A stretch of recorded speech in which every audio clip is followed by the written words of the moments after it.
Assalamualaikum warahmatullahi wabarakatuh. Apa kabar kawan-kawan semua? Hari ini Hannibal Intense Story ingin bercerita. Teman-teman suka kopi nggak? Dan kopi itu kopi yang manis atau kopi pahit? Atau jangan-jangan kawan-kawan lebih suka minum teh? Atau mungkin minum coklat? Nah, hari ini saya akan bercerita tentang asal-muasal dari semua tanaman-tanaman itu. Semua itu berawal dari apa yang disebut kultur stelsel.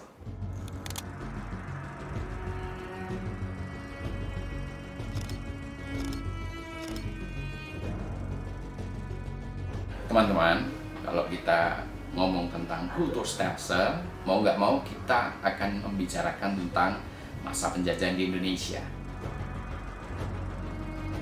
Mungkin awalnya dari masa tahun 1799 ketika VOC runtuh. Jadi di tahun itu VOC runtuh karena korupsi. Tapi belum lama pemerintahan Hindia Belanda terbentuk. Kemudian di Belanda, kerajaan Belanda itu dikalahkan oleh Napoleon. Saat itu perang Napoleon sedang terjadi. Dan pemerintahan kerajaan Belanda itu kemudian diambil alih oleh Louis Napoleon, dan gara-gara itu pula kemudian pemerintahan di Hindia Belanda pun diubah dari pemerintahan Oranye berganti ke pemerintahan Prancis dengan gubernur jenderal bernama Marshal Daendels. Marshal Herman Willem Daendels ini sangat terkenal sebagai gubernur jenderal Hindia Belanda yang sangat keras. Dialah yang membangun Jalan Raya Pos atau jalan raya dari Anyer ke Panarukan. Nah, jalan ini dibuat dengan cara rodi atau kerja paksa. Dulu dalam sejarah kita tahunya bahwa Daendels inilah yang tidak memberikan upah kepada para buruh.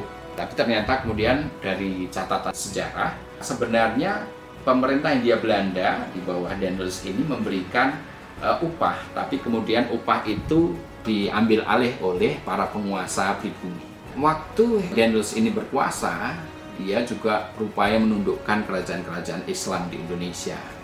Jadi semua akhirnya satu persatu menyerah kepada Belanda dan berada dalam kekuasaan Hindia Belanda.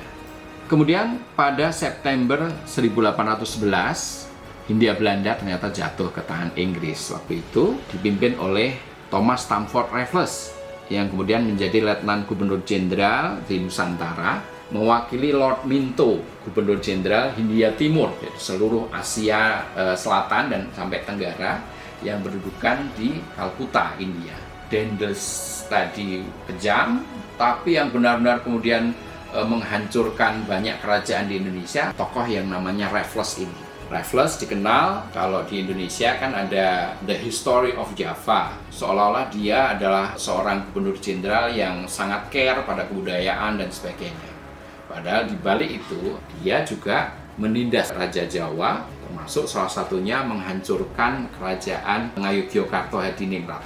Waktu itu dihancurkan, dikepung, dan kemudian Hamengkubuwono waktu itu ditangkap dan para panglimanya dibunuh. Nah, di masa itu, di masa Raffles itu juga dikenakan kerja paksa atau upeti.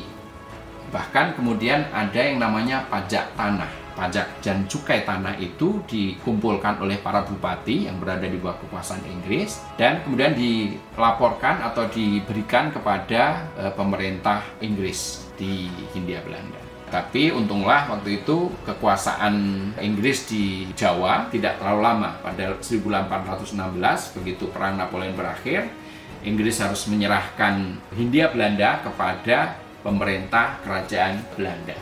Karena Inggris menang perang, tapi kemudian harus bertukar tempat jajahan kepada Belanda. Ketika pemerintahan Hindia Belanda dikembalikan kepada pemerintahan kerajaan Belanda, tahun 1830 diterapkanlah apa yang disebut kultur stelsel. Waktu itu gubernur jenderal yang memerintah namanya Johannes van den Bosch. Dialah yang mengakomodasi kapitalisme negara atau state capitalism. Cara ini dipakai untuk mencari keuntungan sebesar-besarnya dari tanah jajahan. Waktu itulah diperkenalkan di Indonesia tanaman-tanaman seperti kopi, gula, nila, teh, kayu manis, tembakau, dan juga bahan untuk membuat sutra. Jadi tanaman murbei itu juga bukan dari Indonesia. Nah, gara-gara kultur stelsel ini, pemerintah Hindia Belanda untung besar. Dari semula punya hutang, jadi setelah lepas dari pemerintahan Inggris di Hindia Belanda ini, kemudian kan tahun 1816 itu dikuasai kembali oleh Hindia Belanda. Nah, ketika itu muncul perlawanan dari para raja-raja dan juga para pangeran yang ada di Indonesia. Salah satunya adalah Pangeran Diponegoro. Perang Diponegoro itu tahun 1825 sampai 1830. Terus kemudian ada Perang Padri di Sumatera Barat. Gara-gara perang-perang itu, pemerintah Hindia Belanda itu memiliki hutang yang sangat besar, sebesar 37,5 juta florin. Nah, gara-gara kultur stelsel atau tanam paksa ini, pemerintah Hindia Belanda untung besar. Pada tahun pertama, dekade pertama, itu mendapatkan 9,3 juta florin, uang emas atau gulden. Kemudian di dekade kedua, itu mereka mendapatkan 14,1 juta florin per tahun. Gara-gara itu pula perkebunan yang dimiliki oleh pemerintah Hindia Belanda maju, dan kemudian Hindia Belanda mendapatkan keuntungan yang sangat besar. Yang jelas dalam kultur stelsel, pemerintah Belanda mendapatkan keuntungan yang luar biasa. Gara-gara itu pemerintah Hindia Belanda berkembang semakin kuat, bisa membangun dan sebagainya, sementara pemerintah kerajaan Belanda di Belanda itu juga kembali bangkit setelah kalah dalam perang Napoleon. Tapi gara-gara tanam paksa atau kultur stelsel itu, rakyat Indonesia mengalami kesengsaraan yang luar biasa. Walaupun di Nusantara ini menghasilkan kekayaan yang luar biasa bagi Belanda, tapi rakyat Indonesia mengalami kesengsaraan, mengalami kemiskinan dan juga bahkan kelangkaan pangan. Hal itu yang kemudian muncul dalam beberapa buku yang dibuat oleh orang-orang Belanda sendiri. Salah satunya adalah karya Multatuli atau Thomas Dekker. Judulnya adalah Max Havelaar. Ada cerita tentang Saidah dan Adinda, bagaimana mereka hidup di lebah dan mereka sengsara. Mereka melawan para tuan tanah, para penguasa pribumi, yang kemudian mereka akhirnya menjadi korban. Itu hanya sebagian kecil dari cerita sedih yang terjadi di masa tanam paksa. Ada penulis Belanda namanya Colin Brown yang menggambarkan betapa kesengsaraan itu begitu luar biasa, sampai-sampai ada laporan dari pemerintah Hindia Belanda bahwa orang Jawa itu mati di jalan itu seperti banyak berceceran di jalan-jalan karena kelaparan, karena mereka tidak bisa mendapatkan bahan pangan seperti yang diharapkan, karena mereka harus menanam tanaman-tanaman yang diharuskan oleh pemerintah Belanda. Bahkan gara-gara warga dipaksa untuk banyak bekerja dengan makanan yang kurang, kemudian populasi warga Indonesia, warga Nusantara terutama di Jawa itu sangat merosot, terutama di pertengahan tahun 1830, dan kemudian berulang dalam bencana kelaparan di Jawa Tengah pada tahun 1843 dan 1850. Kesengsaraan mereka tidak semata-mata karena Belanda yang menyuruh kita menanam paksa, tapi juga karena penguasa-penguasa pribumi yang menjadi pegawai kolonial pintar memanipulasi laporan untuk keuntungan pribadi mereka.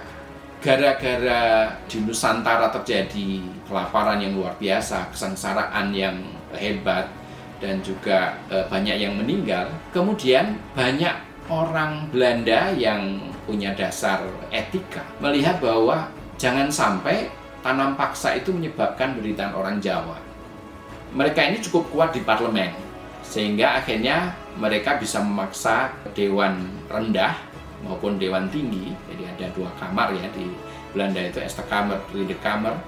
Itu mereka kemudian membuat aturan atau yang disebut sebagai Regering Reglement.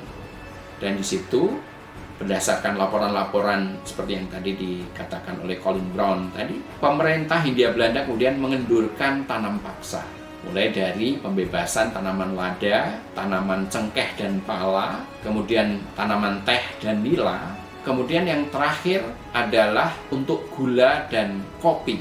Kopi ini baru selesai perintah tanam paksanya itu tahun 1917.